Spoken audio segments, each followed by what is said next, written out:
Left versus right, us versus them. While we pay to keep our politicians fighting, how do we, the people, rise up and solve the great challenges of our time? We do it by embracing freedom and liberty. There may be no such thing as a free lunch, but this hour is as close as it gets.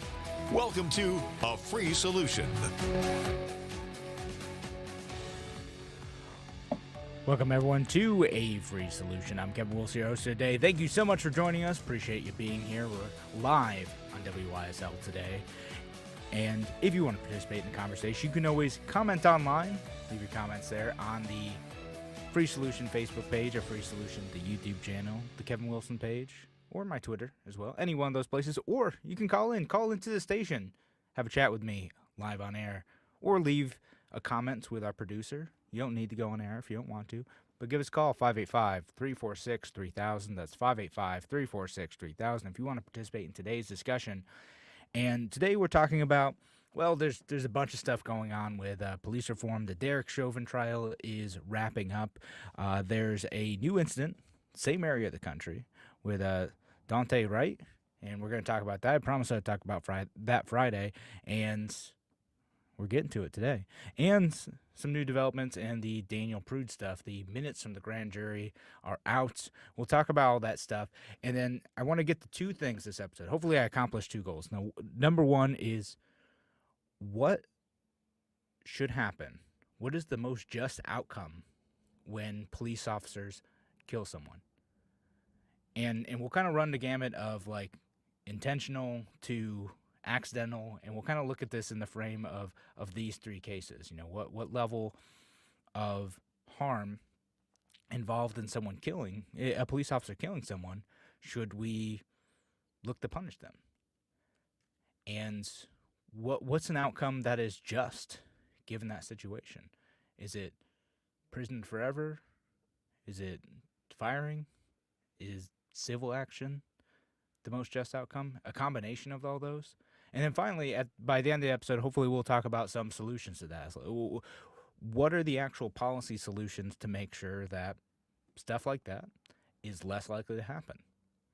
Because ultimately that's what we want, right? It's not just about punishing people when they do a bad thing. We want to make sure if there's something wrong with policy when a police officer kills someone, well, let's change that policy. Let's make sure that, or re-examine it, make sure that doesn't happen. Was this something done out of negligence of a police officer? Was this done out of them following the policy and the policy being bad? What does that look like? And how can we think about ways to do better? All right, so let's talk about the new incident now, the Daunte Wright stuff, right? So Daunte Wright was a 20-year-old man who was killed outside of Minneapolis. He wasn't in Minneapolis, and he was shot last week. It's a place called Brooklyn Center, and the narrative around it kind of keeps shifting. You know, I'm starting to move away from hot takes on this stuff. I've made some mistakes in the past where I've been like, oh my goodness, I can't believe this happened, and then a week later we figure out, that's not actually what happened here. So that's why I'm reporting on this. I'm doing a show on this, a full week later, because we don't always know what happens. And people want to jump and start using bits of information to fill in a narrative that they already assume it's true, right? And we see this coming from both conservatives and progressives in this case. The progressive narrative is this was a black man and he was killed by police because he was black and because of trivial reasons, and okay, we'll look at what that is. And then conservatives are like, he must have done something wrong. This must have been justified. Not all conservatives saying that, but a lot of them, I've already started talking to them. They're like, oh, we got to support the police here. I'm like, well, hold on 1 second. And a few in this case are slowing down, hopefully, on the conservative side because of how this happened. So we'll start with how this man died, which was the police had stopped this guy, Daunte Wright, because he had expired tags. Something, I'll admit, I've had expired tags before too. It happens. I got sloppy last year, and I let mine go a few weeks without, renewing. Actually, expired inspection. I've had it happen. This stuff happens. Police pull you over for it. The original narrative was that he had an air freshener hanging off of the mirror, which in many states is not legal. It's a totally trivial thing to pull someone over for, or initiate this type of confrontation. I'll kind of talk about traffic stops later in this show, but that was the initial narrative, that because he had an air freshener in there, that was what caused this. No, the original cause for the stop was expired tags, I guess, not the air freshener, but they did cite him for the air freshener. Okay, so you have this confrontation. When they pull him over and they kind of figure out who he is, they realize that he has a warrant out for his arrest. And one of the warrants is that he was carrying an unlicensed firearm, right? He was so he had some issues. He had some run-ins with the past, and so they figured out he had this outstanding warrant, and he didn't cooperate.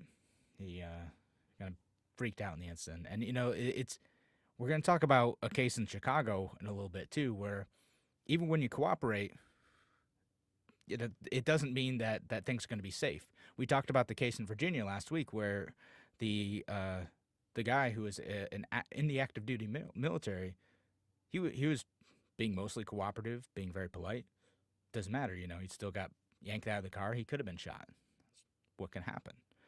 But in this case, yeah, he wasn't being cooperative. There was some sort of interaction that happened.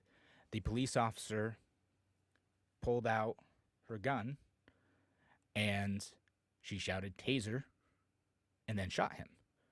She had apparently confused her handgun for a taser. And they're different.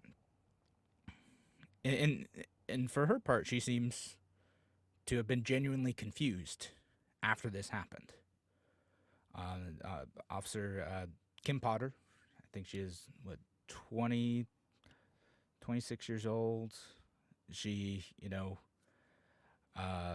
26, 26-year veteran of the Brooklyn Police Department. She's been around for a while. 26 years old, goodness.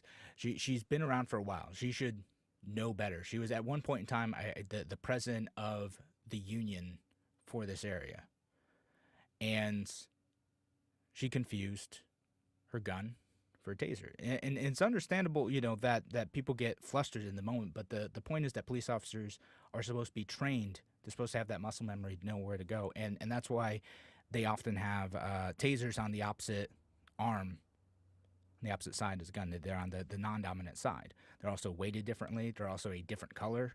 The grip is different. There's all sorts of different factors that go into making sure that this type of mistake doesn't happen.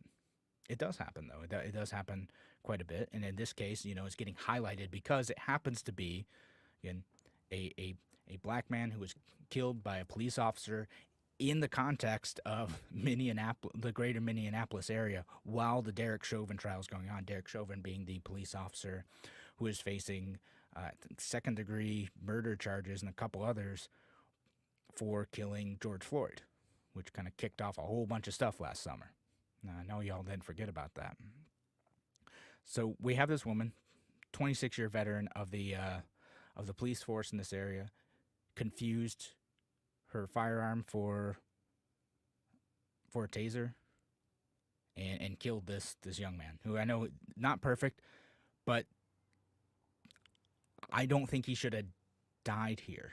That this is negligent. Her mistake resulted in someone losing their life. A 20-year-old man, a guy who clearly has made some mistakes, but didn't deserve to die. And so now, looking at this case, we have to wonder, well, what do we do? He's had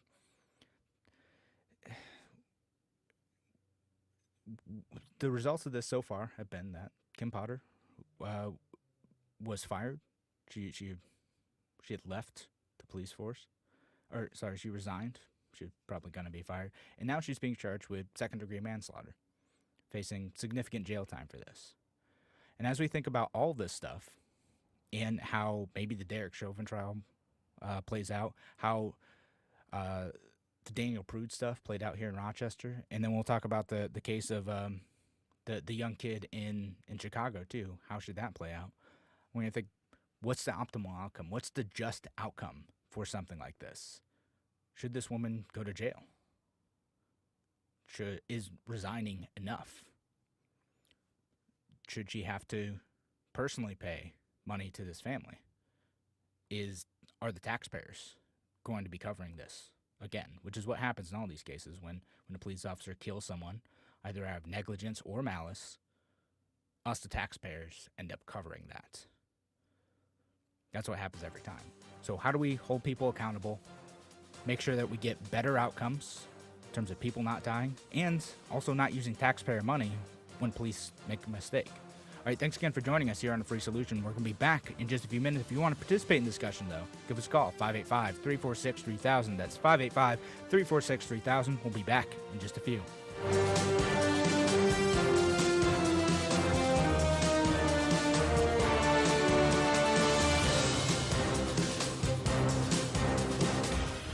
Your business relies on computers and technology to operate. Slow, unreliable networks and servers can cause unplanned downtime and affect your bottom line. The experts at SimpleTech Innovations are here to help. Their preventative maintenance program ensures that your computers and network are kept up to date and monitored for any issues, keeping your business running smoothly. They also help clients achieve HIPAA, PCI, and New York State cybersecurity compliance to keep your network safe and secure. Whatever your business IT needs are, SimpleTech Innovations should be your first call. They've won the Best in Rochester 8 years in a row and have an A+ Better Business Bureau rating. Call them today for a free consultation at 585-200-3182. That's 585-200-3182. SimpleTech Innovations.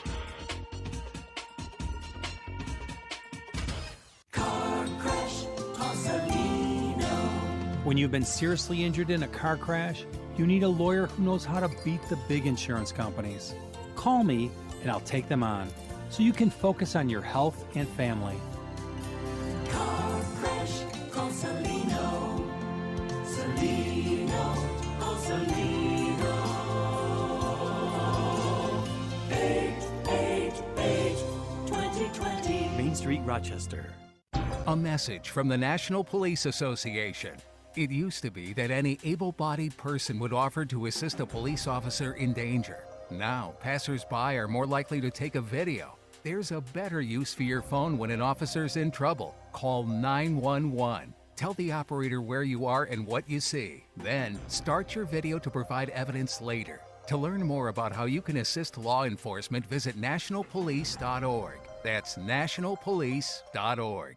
Why do businesses choose to move their website from Wix and Squarespace to SimpleTech Innovations? Maybe it's their excellent customer service or attention to detail. Maybe it's their ability to give a truly customized solution. Or perhaps they just like the fact that SimpleTech is a local small business that builds great relationships with its clients. Whatever the reason may be, you can rest assured knowing that the local team at SimpleTech has your best interest in mind when building or updating your website. They're hands-on and love helping customers achieve their goals. But don't take my word for it. They've won the Best in Rochester 8 years in a row and have an A+ Better Business Bureau rating. If your website doesn't match your dreams or isn't achieving your goals, give the professionals at SimpleTech Innovations a call today for a consultation at 585-200-3182. That's 585-200-3182. SimpleTech Innovations. A free solution. Welcome back to A Free Solution. I'm Kevin Wiltz, your host today. Thank you so much for joining us. And today we're talking about the different kind of police killing incidents that happen around this country. A few that are kind of making their way back into the national news cycle. And what I hope to do today, and hopefully listeners, you can help me with this, is to kind of cut through the nonsense and figure out, what what happened in these things. And I'm working through what happened, and I'm working through, various news sources to try to figure out like what happened, and then how do we develop policy and talk to, lawmakers, politicians, stuff like that to make sure that this doesn't happen in the future, where things where people die in police custody are less likely to happen. Because I hope we'd all agree we don't want people to die in police custody. I get that happens sometimes, and that is sometimes a result of a violent confrontation, but we want that to be at a minimum. We don't want people to die for small infractions. And I always say, that never pass a law, unless you're willing to kill someone for it, because that's what can happen with these interactions if, a police officer is a bad person or a negligent person, and they act inappropriately, and or someone decides to a suspect decides to pick a fight on the wrong day. Someone could die. We want to minimize that happening for the sake of both the police, who have a very tough job, and for communities who would like to have good, functional, healthy relationships with police departments to make sure that bad guys, that crime, is minimized in their communities. I think that's what everyone would like, but we get so caught up in this partisan nonsense that we lose the actual goal of this. We lose the ability to work together in these situations to find good solutions.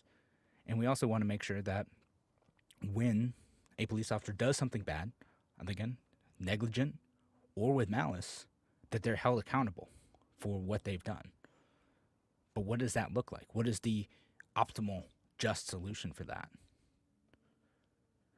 So we'll get to all that stuff, and then I want to get to another instance. So we have this incident out in a Minneapolis suburb, Twante Wright, who was killed by a police officer. They called it an accidental discharge.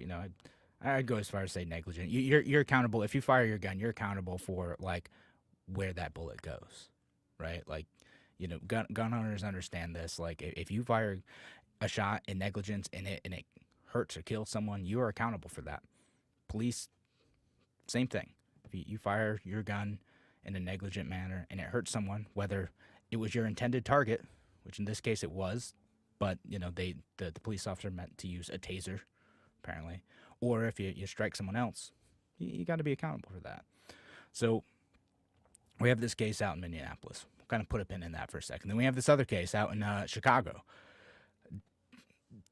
Terrible case. There's a 13-year-old kid, right? We'll get to how this plays into everyone's narratives too, because you have this 13-year-old kid. He's running from police. He's I guess around another person. He's either suspected or part of like a gang in the area, running from police officer. He runs over kind of near a fence, and the police officer, thinks he sees a gun in this kid's hand, tells him to get his hands up. Now, it looks like this kid may have had a gun. The narrative keeps shifting on this. The police keep changing their story, and then you have the cacophony of everyone commenting on this. Again, putting in whatever they already think about police, pro or against. They're putting their bias into how they're describing this incident. By the way, you have a 13-year-old kid. The police tell him, put your hands up. Give himself up. He does. Throws his hands up. A second later, police officer shoots him. Kills him. They try to revive him. They try to give him CPR, but it's too late. 13-year-old dies, shot by this police officer.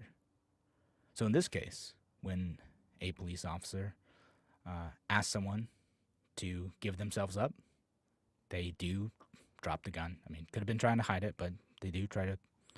This kid does try to drop the gun, if he had one. Again, it's I'm a little bit unclear on it. It gets a bit weird, but it seems like he might have had one. But it doesn't matter.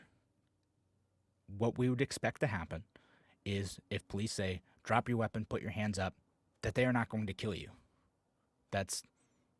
You're giving yourselves up in the hope that that's going to happen. Because if you expect the police to still kill you, even if you drop your weapon and put your hands up and you surrender yourself. Your incentive is to run. Your incentive is to fight back. If you think that it doesn't matter what you do, whether you fight or run or give yourself up, that the outcome's going to be the same, this is a serious problem for policing. A serious problem for, trust in police. If a child, again, he's 13 years old, he is by all means an actual child. And I know he might have been associated with a gang or something, but it doesn't matter. He's still a child. If police can't not shoot this kid in this case, it erodes the trust that's necessary for police to be able to do the work to prevent crime in their community, to build the relationships that are necessary to get the actual bad guys. If there's no trust. So you have the police, who in this case are saying that this is 100% justified. There's police union. I mean, that's what ends up happening. And then you have other people saying, look, the police have murdered a child in the street, killed someone. What do we do in this situation? What's the optimal outcome here? Like, to me, and I can't see how a police officer can kill a 13-year-old kid and not face some repercussions for that. And as of right now, I think he was just on administrative leave. That was the last I had heard. The officer's name, Eric Stillman, 34-year-old officer. So he's been around for a few years in that police department. If you kill someone who's giving themselves up, there should be some consequences for that. At the very least, losing your job. And I know it's a tough position, but killing a 13-year-old who has his hands up, I know he might have had a gun in his hand before, maybe, and this is what the officer thought. It was reasonable to think that. How can we let that go by?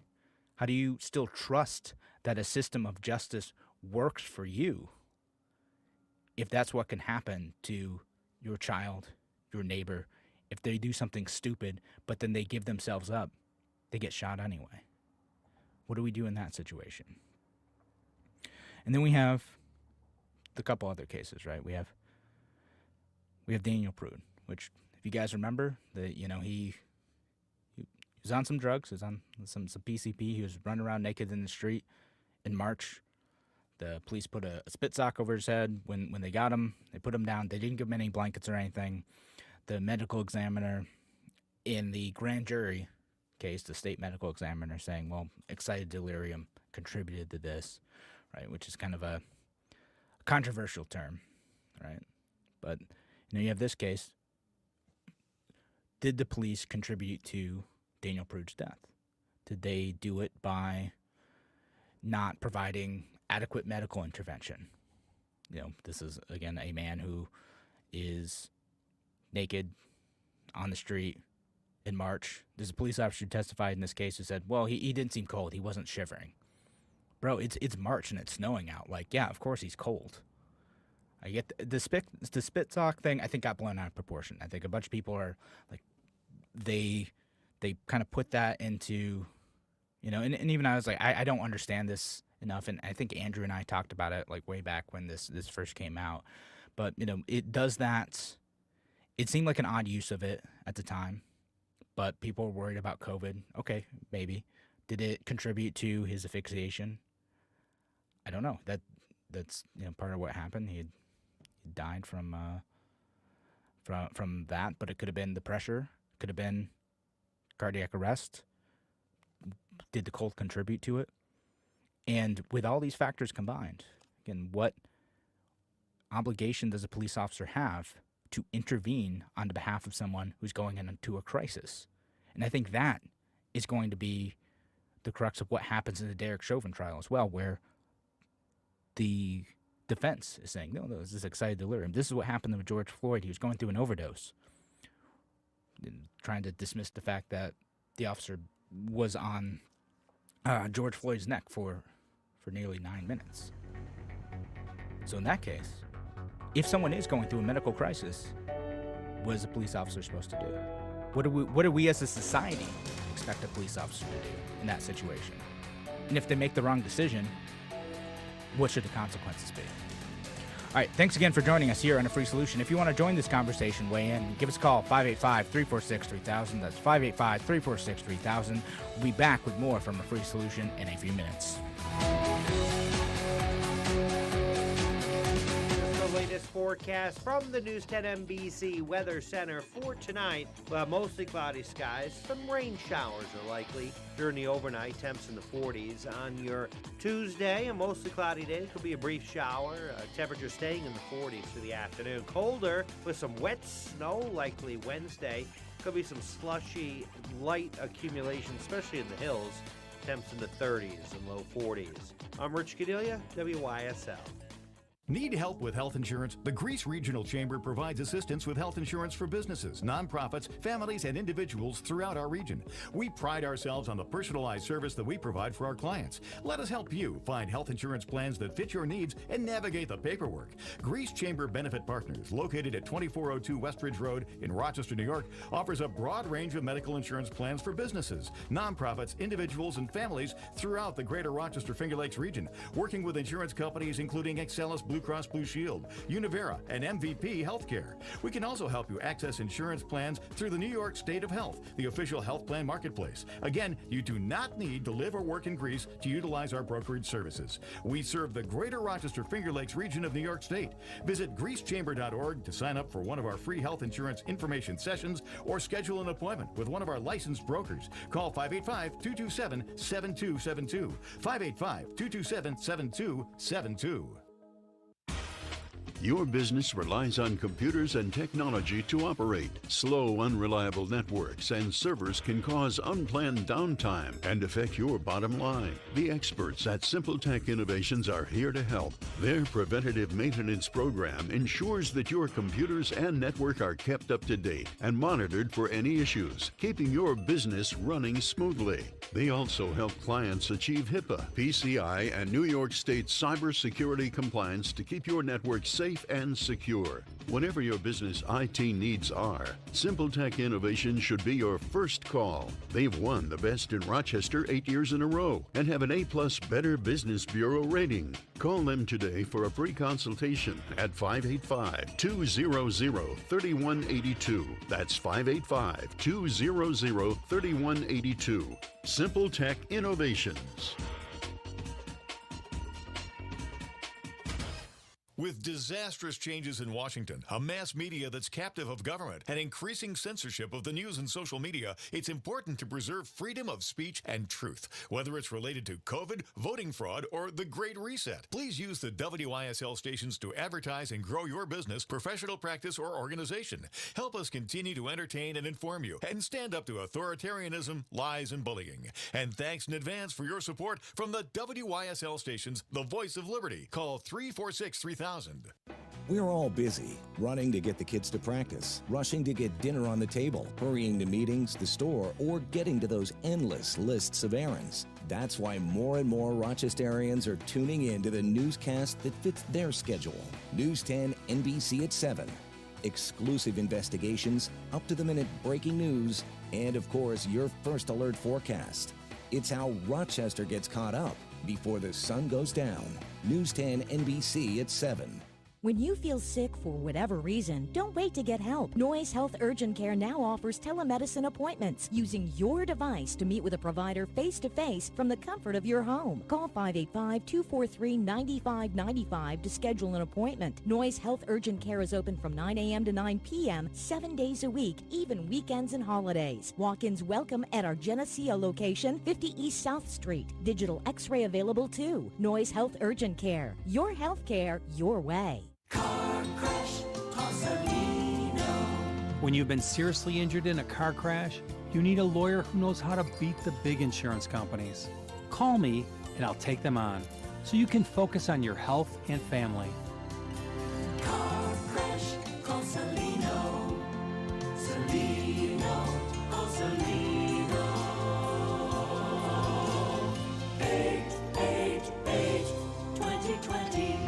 Rochester. Dispatch Custom Milling in East Rochester carries metal or steel cutting blades, Lennox, Sterling, and MK Morse bandsaw blades from 1/4 inch wide to 2 inches wide, with many in stock. Sharpening service available. Visit dispatchcustommilling.com. Has your favorite pizza place been letting you down? Try Livingston County Pizza Company and Gluten-Free Bakery in Avon. Not only is their pizza amazing, but their full menu and bakery has something for everyone. Livingston County Pizza Company and Gluten-Free Bakery, Avon. A free solution. All right, welcome back to A Free Solution. I'm Kevin Wilson, your host for today. Thank you so much for listening today, and shout out down the line to our friends. We're here on WYSL today, where you can call in 585-346-3000. I know I got a couple callers on the line. We'll get to you in a second. But shout out down the line to our friends over at WACK out in Newark and WENY, the Patriot, down in the Southern Tier. Appreciate y'all listening as well. And today we're talking about, well, some of the more well-known incidents of police violence. What do we do about them? How do we hold police accountable if there is negligence? And, how do we build that trust back in community? And then what do we do with that? And I'm going to, take a caller, and then we're going to, I want to talk about part of that narrative, too, and something dumb Chris Cuomo said in a few minutes. But first, Jackson from Rochester is on the line. Jackson, welcome to A Free Solution. How you doing today? Look, just, this young man in Chicago and this young man past couple of weeks in Minneapolis and Mr. Floyd and Mr. Prude. Let's take these young men first. Why are the police responsible for why a young man was out on the street at 2 a.m., a member of the Latin Kings? Where was the family before this happened? The young man in Minneapolis had a rap sheet, a violent guy, had an illegal handgun, beat up a woman, pistol whipped her for her rent money. Where was the family to build his character over the years? Why are the cops responsible when everybody fumbled this young man's life, including the young men? Mr. Prude, it was terrible to see him naked in the street. But where was the family before he walks down the street naked? Okay, where is the family years ago before the cops are put on trial? I just want to know, just asking. Yeah, no, those are valid points, Jackson, right? Like, there's failures all along the way in the family, in the personal decisions of the men involved. With Daniel Prude, I know his family had kind of just lost track of him. He's a guy with some serious mental health issues, and he got out, and that's what happened there. He was in Chicago or not in Chicago, in Rochester, coming from the West to join his family, and yeah, but it's an awful situation. So we have two things going on. We have like what led these men to certain decisions in their lives, but we have the other thing too. It's like, okay, but police are expected to handle this, and I think it's unfair how much police are expected to handle, particularly in terms of mental health response and in terms of like dealing with the outcomes of these failed systems, schools, neighborhoods riddled with crime. Like it takes more than just police to solve this. So I kind of agree with you there. But once you're in that case, once you have police there, if police have someone in their custody or they're detaining someone, and then that person dies as a result of that detention, Jackson, shouldn't there be some accountability there? Well, okay, hang on now. Let's go back to this young man in Chicago being tragically killed by the cops. What is saying that this kid, as far as I'm concerned, and of course everybody is looking at the replay of him bootlegging a gun for 2 weeks. You be the cop that's got to make a decision in an eighth of a second as to what you're doing is to go home to your family tonight because some young man's on the street at 2 in the morning pushing drugs for the Latin Kings or whatever they're doing, shooting off a handgun. You make that decision. That's a job I do not want. You make that decision as to what you're going to do. Who is ending up in a casket that night because they're doing what? I don't want to have to make that decision either, so I'm not a police officer. But at the end of the day, if someone's giving themselves up, if they raise their hands, shouldn't they expect to live after that? All right. So it sounds like our caller has hung up, but we do have another one on the line. So it sounds like we have oh, no, we lost the other callers too. All right, that's too bad. But guys, I appreciate you calling in. Appreciate you participating in the discussion. Guys, I know it's a hard thing, And I know police officers are put in terrible life and death situations all the time, and to which I would say that we need to minimize some of those interactions. But sometimes it's going to happen. But if a police officer is in a situation in where their negligence or mistaken decision leads to the death of another person who should not have died, who is not actively threatening an officer's life, it is weird to me that we wouldn't want some level of accountability. And that kind of gets me to, this whole narrative about police violence always ends up getting wrapped up in like a racial narrative, which I get. But you have people like Chris Cuomo who says stuff like police reform won't happen until white kids start getting killed. The fact of the matter is this isn't exclusive to the black, Latino, or any other like people of color communities. This is something that happens to all Americans. The fact is that there are more white people killed by police nationwide than black people or any other group. Black people are killed at higher rates relative to their population of this country by police and tend to have more negative interactions, which is why people make that narrative. But this isn't a thing that's only happened in the black community. It's happening across the United States, across all people and all communities. So again, it boggles my mind that we wouldn't want some accountability. And let's look at another case too, the Daniel Shaver case. If you haven't heard this, go Google it. This is a guy who was in a hotel room. He was drinking with some friends, and this happened in January 2016. And police came in and entered the hotel room, and they got all the people out of the hotel room. And this officer, named Philip Brailsford, 26 years old, he shot and killed Daniel Shaver. But while giving him, conflicting instructions. He was trying to, this guy, he's drinking. He was out with his friends. He's wearing, shorts that are kind of falling down. They're giving him conflicting instructions about getting on the floor, getting up and moving over. And, he's terrified. And imagine being in that situation. No one should have to be in a situation where if you lose a game of Simon Says to a police officer, you die for that.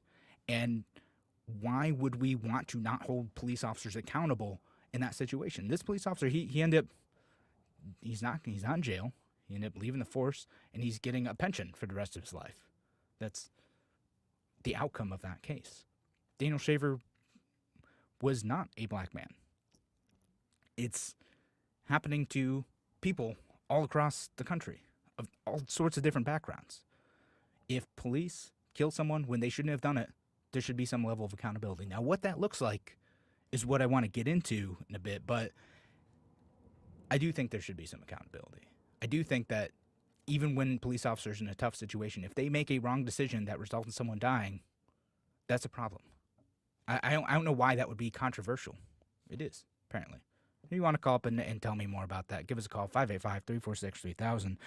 But looking at all these cases, right, again, if police have someone in their custody, are they accountable for the outcome?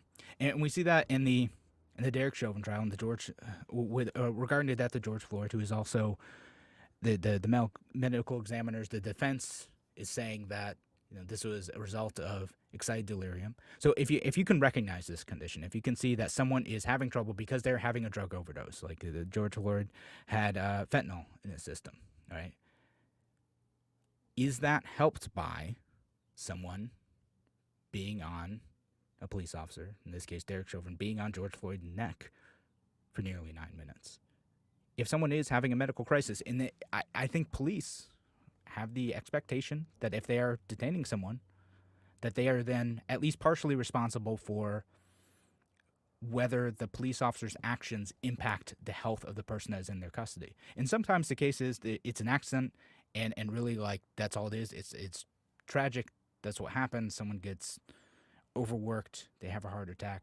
In George Floyd's case, I think Derek Chauvin should have known that, putting your weight on someone's neck for that long is bad.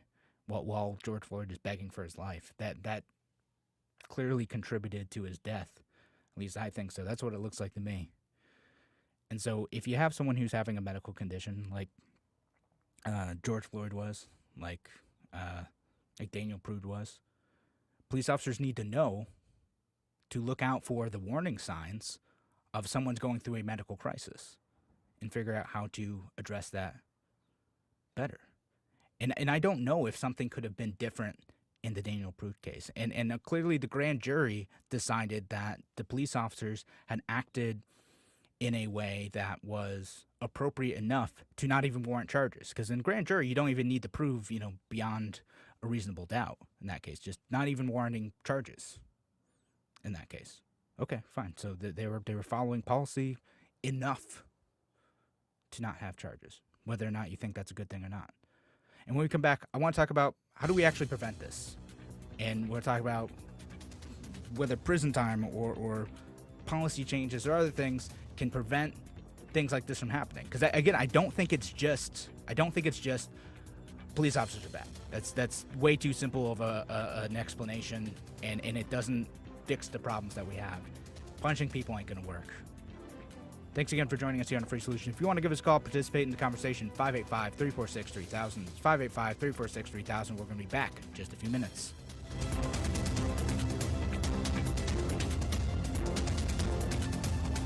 Why do businesses choose to move their website from Wix and Squarespace to SimpleTech Innovations? Maybe it's their excellent customer service or attention to detail. Maybe it's their ability to give a truly customized solution. Or perhaps they just like the fact that SimpleTech is a local small business that builds great relationships with its clients. Whatever the reason may be, you can rest assured knowing that the local team at SimpleTech has your best interest in mind when building or updating your website. They're hands-on and love helping customers achieve their goals. But don't take my word for it. They've won the best in Rochester 8 years in a row and have an A+ Better Business Bureau rating. If your website doesn't match your dreams or isn't achieving your goals, give the professionals at SimpleTech Innovations a call today for a consultation at 585-200-3182. That's 585-200-3182. SimpleTech Innovations. Hi, my name is Ryan Bourne. And I'm Danica Bourne. And we're the owners of South Coast Tax. We would like to thank our Lord for protecting us from evil. Psalm 91 states, "He is my refuge and my fortress, for he will rescue us from every trap and protect us from deadly disease." South Coast Tax are Christian-based tax accountants and attorneys who specialize in releasing bank levies, wage garnishments, and filing complex tax returns. We are the leaders in acceptance of offers and compromise with awesome results. We are also a small firm who will treat you like family and not just a number. Call us today at 1-800-TAX-1176 for a free consultation, and we'll take the time to explain all of the programs that you qualify for in order to allow you a fresh start. In John 8:36, so if the Son sets you free, you will be free indeed. And one way we can achieve that is by being debt-free. So let us help you today. Call us at 1-800-TAX-1176, and together we can help achieve this goal by putting the IRS tax debt behind you for good. Again, that number is 1-800-TAX-1176. Your business relies on computers and technology to operate. Slow, unreliable networks and servers can cause unplanned downtime and affect your bottom line. The experts at SimpleTech Innovations are here to help. Their preventative maintenance program ensures that your computers and network are kept up to date and monitored for any issues, keeping your business running smoothly. They also help clients achieve HIPAA, PCI, and New York State cybersecurity compliance to keep your network safe and secure. Whatever your business IT needs are, SimpleTech Innovations should be your first call. They've won the best in Rochester 8 years in a row and have an A+ Better Business Bureau rating. Call them today for a free consultation at 585-200-3182. That's 585-200-3182. SimpleTech Innovations.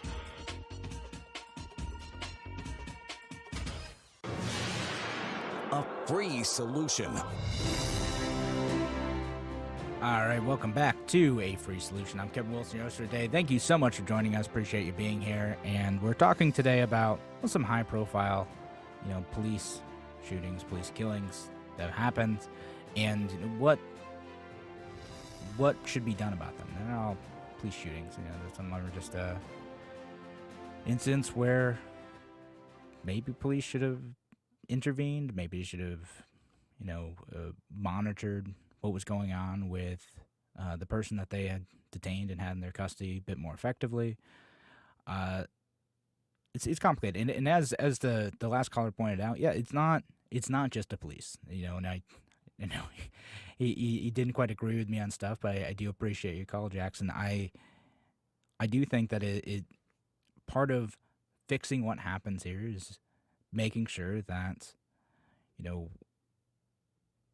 these young men in all these cases don't get to the point of having violent interactions with the police. And part of that is family intervention, and part of that's neighborhood intervention, school intervention. There's all this stuff that could happen to make sure that someone is less likely to arrive at that point in their life. And police get brought in when stuff goes wrong.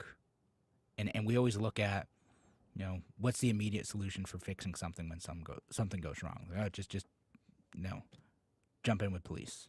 Just meet this violence with violence. Not look at the root causes of why that's happening, and not look to address those and all the various ways in which government keeps people in poverty, creates more unnecessary interactions with the community through the police, and makes it difficult for people to be able to defend themselves too. So there's a whole bunch of stuff going on here. So I want to get back to the question though: is what was the optimal outcome in these cases? And I think specifically, with Kim Potter, who's the police officer in who had killed Dante Wright. What's the optimal outcome here? She's facing manslaughter charges. She could be in prison for many, many years. Does that make sense? Does it make sense to respond to these things with punishment alone? Is punishment a deterrent for police acting negligently? And again, I think in this case, I would say that. That's what it looks like to me anyway. If you meant to fire your taser and you fired your gun instead, that's a very big mistake, and that should have consequences. Regardless of what Dante Wright has done, that's not how we expect police interactions to play out. And I want you to put yourself in different shoes, right? Because this isn't the only case where a taser has been confused with a gun and someone's gotten shot. And it doesn't just happen to people of color, it happens to white people too, as I pointed out. If your friend, neighbor, cousin, children were out, intoxicated, being a jerk, fighting with people, something that happens. Sometimes the people we love do things that are irresponsible. And they have an interaction with police. And they think that they're going to go fight a cop. And I'm sure you have met people who you love and you think they're boneheaded. They try to do something stupid like that. And that police officer intends to hit them with a taser, but instead shoots them and kills them instead. How would you feel about that? What is the optimal outcome? What should happen? Should that officer go to jail for manslaughter, for killing someone out of their own negligence? Does that make sense? See, to me, I don't know that it does make sense to do that. I don't know that justice is served by putting that person in prison for a long time. But again, y'all know me. I'm kind of a hippie on this stuff. I don't think that prison is the best solution for most people. Prison is the solution for dangerous people that we need to keep separated from society to make sure that they don't hurt more people. I don't know that that's the case with this particular police officer. Now, should she be fired? Yeah, of course. If you make that big a mistake in your job, you shouldn't be a police officer anymore. That is, to me, a perfectly legitimate reason to fire someone and have them never be employed as a police officer again. You can't make that type of mistake. And I know it's a lot of pressure and that stinks, but you can't make that mistake. It is unacceptable. And it erodes trust in police around the entire country.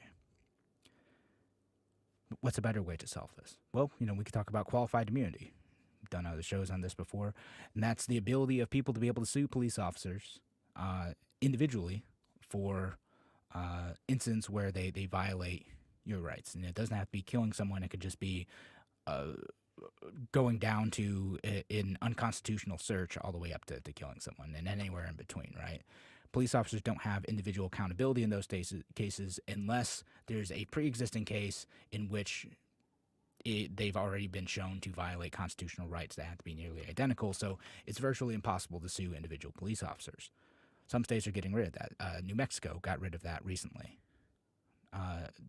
It's something that was in the National George Floyd and policing bill that had gone through Congress, but very, very limited. It hasn't quite happened in the way I'd like to see in New York State either.